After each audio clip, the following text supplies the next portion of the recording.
बिस्मिल्लाहिर्रहमानिर्रहीम। इल्हाद और लादीनियत के इस दौर में बच्चों की इस्लामी तरबियत इंतहाई ज़रूरी है।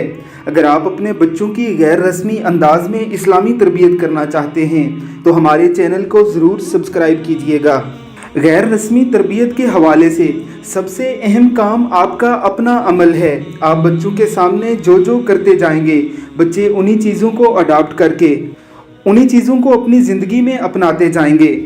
बच्चे उन नाजुक कौंपलों की तरह होते हैं जिन्हें जिस तरफ मोड़ दिया जाए वो उसी तरफ बढ़ने लगती हैं। अगर आप भी इस बच्ची के माँ बाप की तरह अपने बच्चों के सामने नमाज पढ़ते हैं तो यकीनन आपके बच्चे भी चंद दिनों में ही आपके साथ नमाज पढ़ना शुरू हो जाएंगे और आप अपनी आंखों से देखेंगे कि अजान की आवाज़ होते ही बच्चे भी नमाज की तरफ लपकना शुरू हो जाएंगे। कम अज़ कम आपके साथ हाथ बांध कर खड़े होंगे, आपके साथ ही रुकू व सजूद करेंगे, आपके साथ सलाम फेरने के बाद आपके साथ ही दुआएं भी करेंगे। गैर रस्मी तरबियत का ये अमल इतना देर पा और इतना पुरअसर है कि अगर आज आप ये तरबियत अपने बच्चों की कर जाएं तो इंशाअल्लाह कोई भी लिबरल या दहरिया उनका ईमान उनसे नहीं छीन सकेगा।